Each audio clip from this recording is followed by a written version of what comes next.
자, 지난주에는 기쁨에 대해서 우리가 설교하고 배웠는데 오늘의 제목은 하나님의 평강에 대해서 배워보도록 하겠습니다. 지난주 기쁨에 대해 설교를 했는데 여러분들이 은혜를 많이 받은 것 같아요. 어떻게 하느냐? 윷놀이 할 때 아주 기쁨들이 넘치더라고요. 평안, 평화 뭐 다 비슷한 얘기라고 생각하면 되겠습니다. 이 하나님의 평안이 또 얼마나 중요한가 하면 다음 얘기를 들어보면 알 겁니다. 어느 노 교수가 젊은 학생한테 물어봤답니다. 자네가 인생에서 가장 원하는 것이 무엇인가? 젊은이는 첫째가 건강이고, 둘째가 사랑이고, 셋째가 뭐 돈도 좀 있어야 하고, 다음으로 재능도 있어야 하고, 권력도 있어야 하고, 명예도 필요합니다. 이렇게 대답을 하니까 그때 노 교수가 다시 말하기를 중요한 것이 하나 빠졌네. 자네 마음에 평안이 없다면 이 모든 것을 누릴 수 없네. 마음이 평안해야 몸도 건강할 수 있는 것이고, 사랑도 할 수 있는 것이고, 물질도 쓸 수 있고, 권력도 보람있게 사용되고, 명예도 의미가 있는 거라네 라고 대답을 했다고 합니다. 그렇습니다. 불안과 공포 속에서는 모든 것이 쓸데가 없습니다.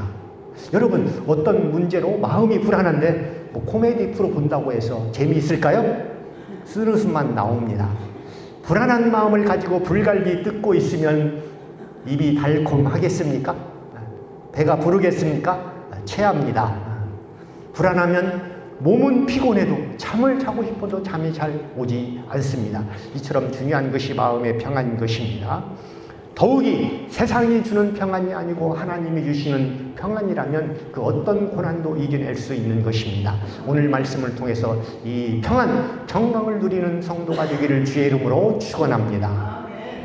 자, 지난주에 빌립보서에 대해 설명을 했는데 다시 한번 복습해보면 빌립보서는 AD 62년경에 사도 바울이 로마 황제 가이사의 재판을 받기 위해서 2년 동안 로마 감옥에 갇혀 있을 때 빌립보 교회 성도들에게 보낸 편지인 것입니다. 사도 바울은 어두운 로마의 감옥에 갇혀서 이제 죽을 날만 기다리는 절망적 상태에서도 빌립보 성도들을 위해서 권면한 것이죠. 주 안에서 항상 기뻐하라. 내가 다시 말하노니 기뻐하라.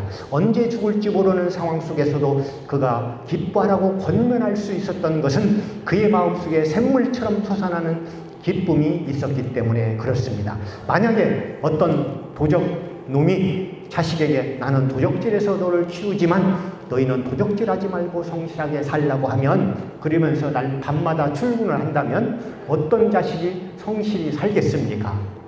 전도도 그래요. 전도도 여러분들이 매일 우거지상을 해가지고 살면서 예수 믿으면 복을 받습니다, 예수 믿으면 평안합니다 하면 상대방이 뭐라고 할까요? 너나 평안하세요, 너나 잘 믿으세요, 이렇게 말할 거 아니겠습니까?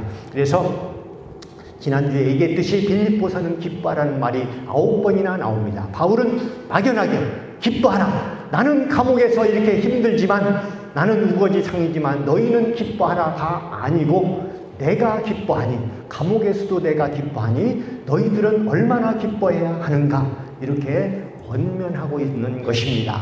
평안도 마찬가지.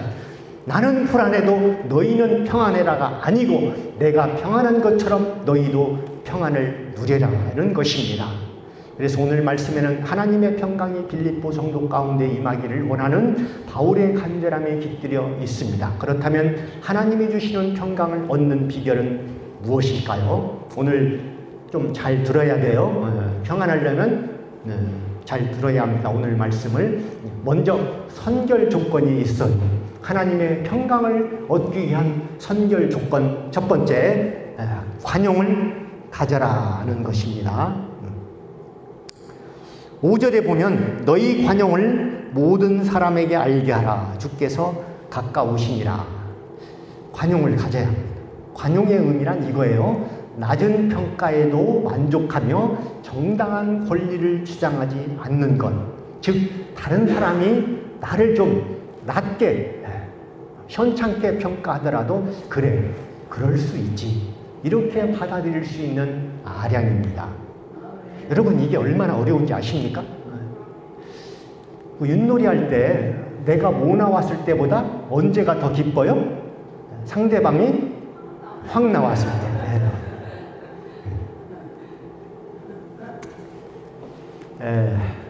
어느 모임에서 윌리엄 캐리 선교사 여러분 아시죠? 하여튼 선교사의 대표적인 사람이 윌리엄 캐리 선교사입니다. 인도를 복음화시킨. 그러니까 누가 이제 이런 비난을 한 거예요. 저 사람은 구두 만드는 사람입니다. 아마 전직이 그쪽 계통에서 일했던가 봐요. 이렇게 비난을 하니까 우리 같으면 어떻게 했습니까? 당장 반박할 거 아니겠습니까? 아니 내가 구두 만들 때 네가 가위질 한번 도와준 적 있냐? 그런데 윌리엄 캐리는 이렇게 얘기했다. 아닙니다. 나는 구두 만질 줄도 모르고 그저 구두 고치는 사람, 수선공에 불과한 사람이었습니다.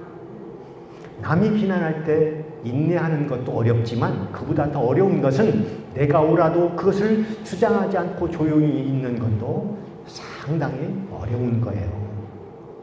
또 이런 얘기도 있습니다. 슈바이처 박사 여러분 잘 아시죠? 선교사이며 의사였던 그 위대한 인류의 선생 슈바이처 박사가 아프리카 선교를 마치고 고향으로 돌아갈 때 이야기입니다. 소식을 듣고 많은 사람들이 슈바이처 박사를 기차역에서 기다렸습니다. 마침내 이제 기차가 도착을 하고 1등 칸에서 슈바이처 박사가 내릴 줄 알고 1등 칸 앞에서 다 기다렸는데 없는 거예요. 그래서 2등 칸을 타고 왔나 이거 2등 칸을 갔더니 거기에도 없는 겁니다. 그래서 설마 3등 칸을 타고 왔을까 하고 3등 칸 가봤더니 거기서 이제 내리는 거예요. 그래서 이제 사람들이 그랬어요. 아니 박사님 같이 얘기하신 분이 왜 3등 칸을 타고 오셨습니까? 슈바이처 박사 뭐라고 했게? 4등 칸이 없어서. 이런 어떤 관용, 넓은 마음 이런 게 있어요. 자기를 낮추는 마음 이게 필요한 거예요. 그래야 평안이 임한다는 것입니다. 아침에 그 어떤 동영상에서 들은 얘기입니다. 그러니까 이제 그 사람의 친구가 이제 자 친구들끼리 술을 먹고 대리기사를 불렀는데 대리기사가 이제 여성이더래요.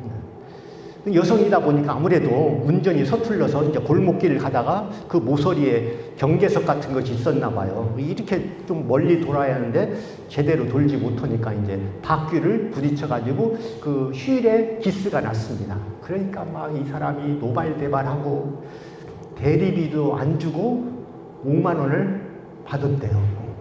그 얘기를 또 자랑스럽게 내가 말이야 혼내치고 했더니 5만 원을 이렇게 받게 되었다. 자랑처럼 얘기해요.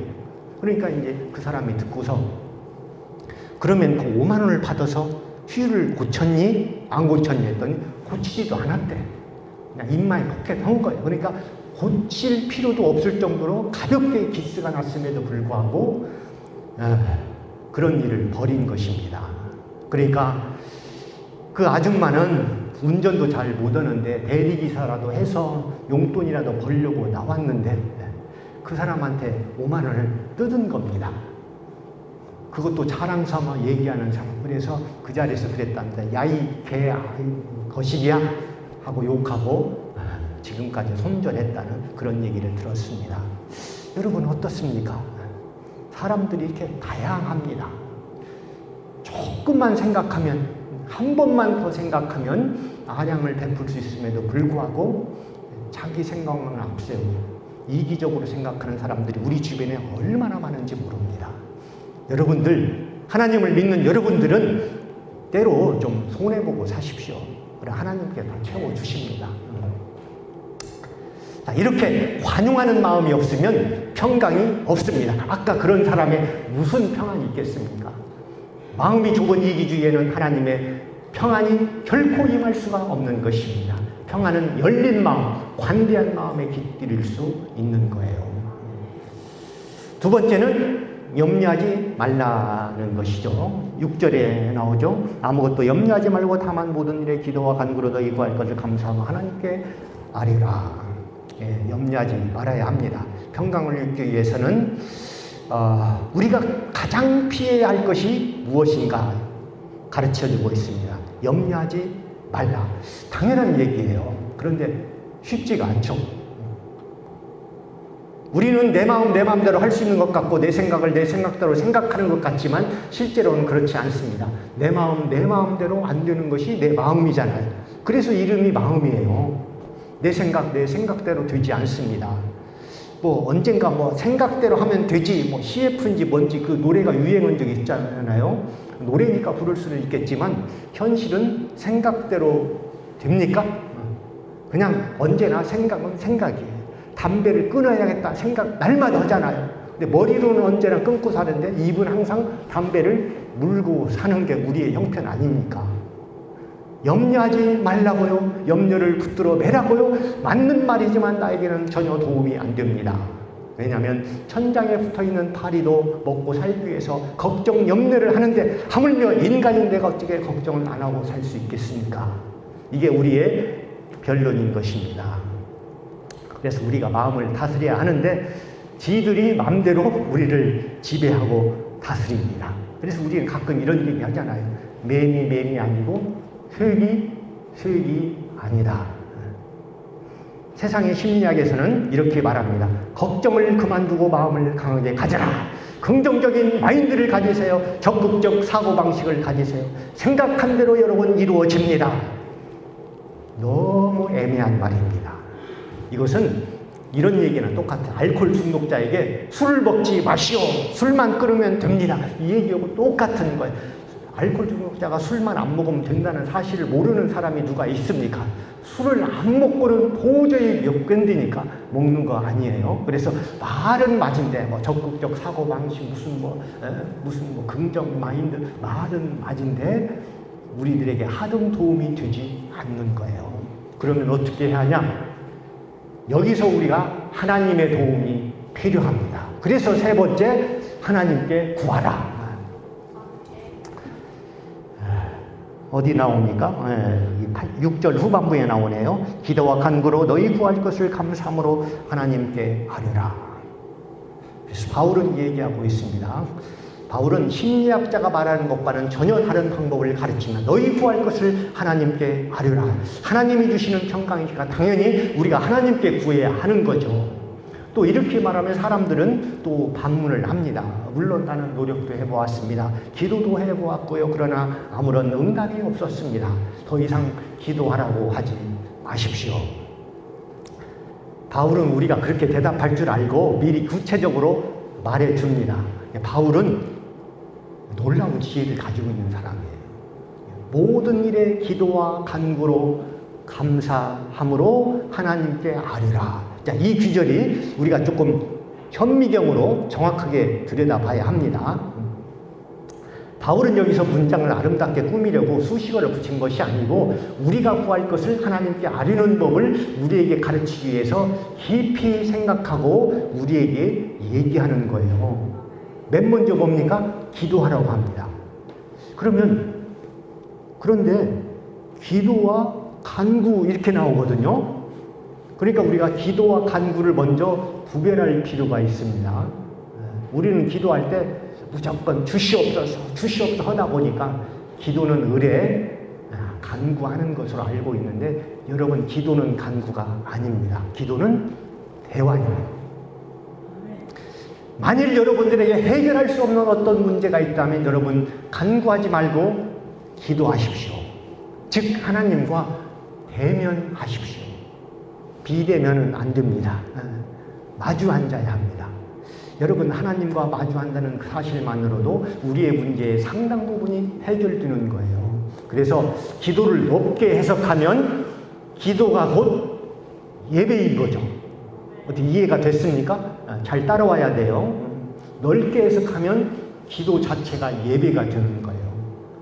달라 하는 것이 아니라 하나님과 대면하고 하나님과 대화하기 때문에 그렇습니다.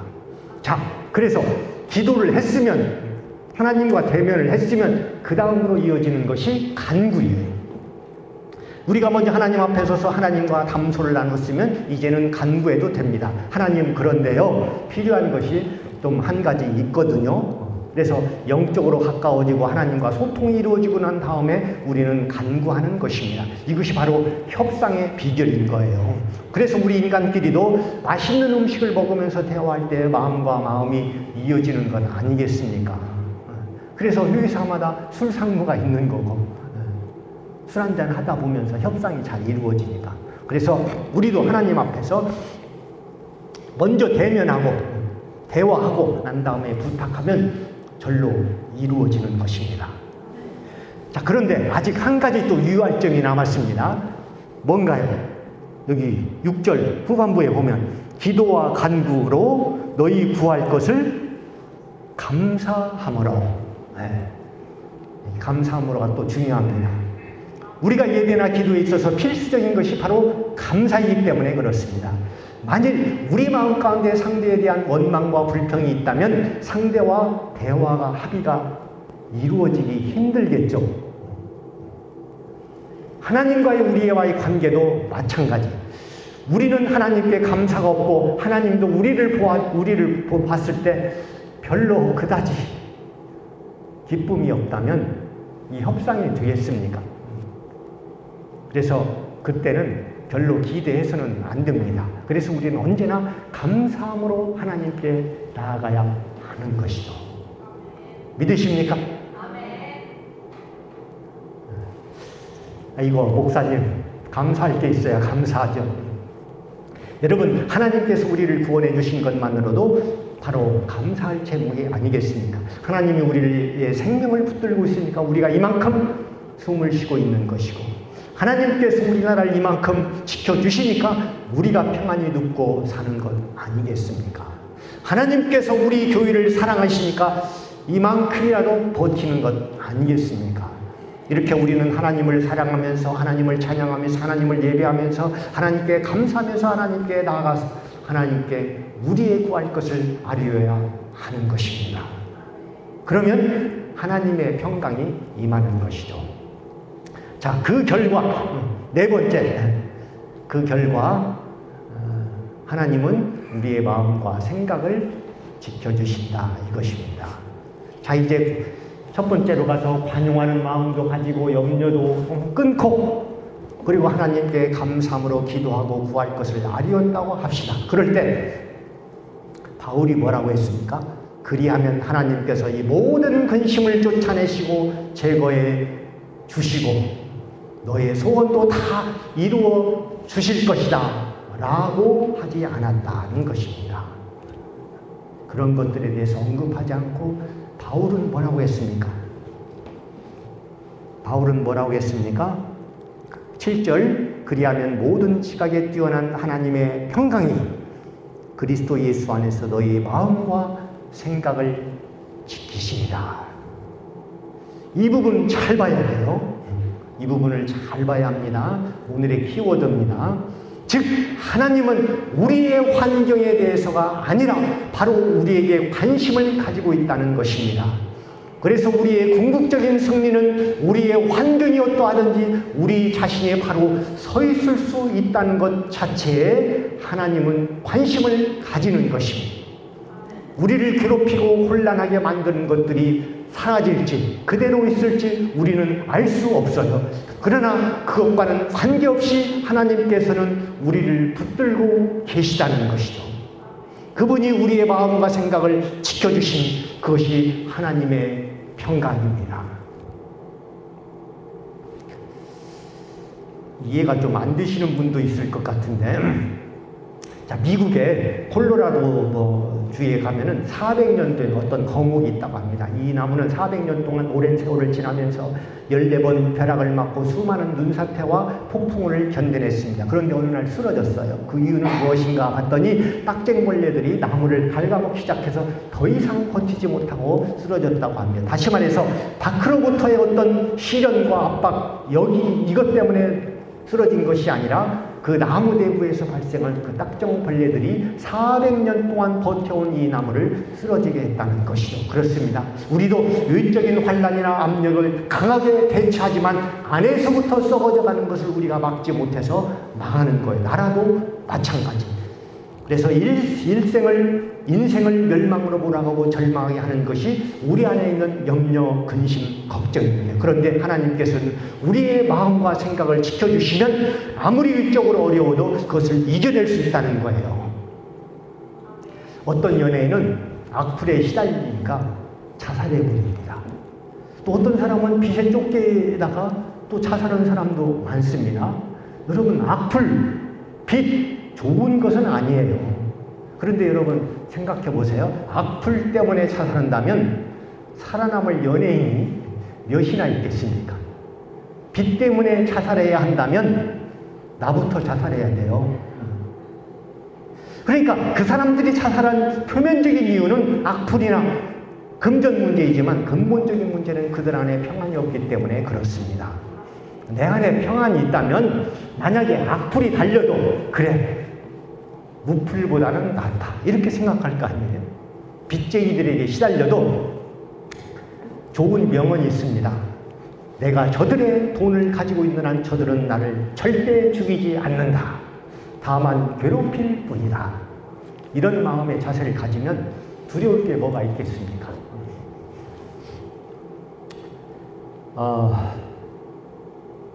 그 조지 캄펜터, 우리로 얘기하면 목사님이죠. 구세군은 뭐 목사님이라 않고 무슨 사관이라고 뭐 그래요. 계급을 붙여가지고. 그분의 이야기입니다. 그는 자기도 하나님 일을 열심히 했지만 자기의 사랑스러운 딸이 선교사로 이제 사역을 한 거예요. 그런데 동양으로 선교사 사역을 하던 딸이 어느 날 장티푸스에 걸렸습니다. 그러니까 당연히 아빠 엄마는 기도를 하기 시작했습니다. 그런데 왠지 딸의 회복을 위해서 기도가 안 되더래요. 계속 기도하면서도 주님이 원하시면 이 아이를 고칠 수 있습니다 라고 기도를 했습니다. 물론 그렇게 기도하지만 보통은 이렇게 기도하잖아요. 주님 무조건 고쳐 주시옵소서. 그런데 이분들은 주님이 원하시면, 하여튼 그렇게 기도가 나오더래요.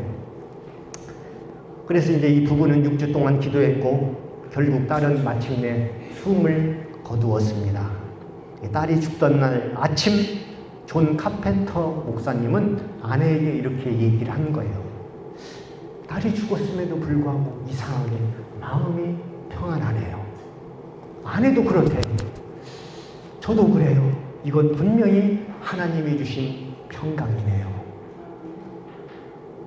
맞습니다. 그것은 진실로 하나님의 평강이 그들에게 임한 겁니다.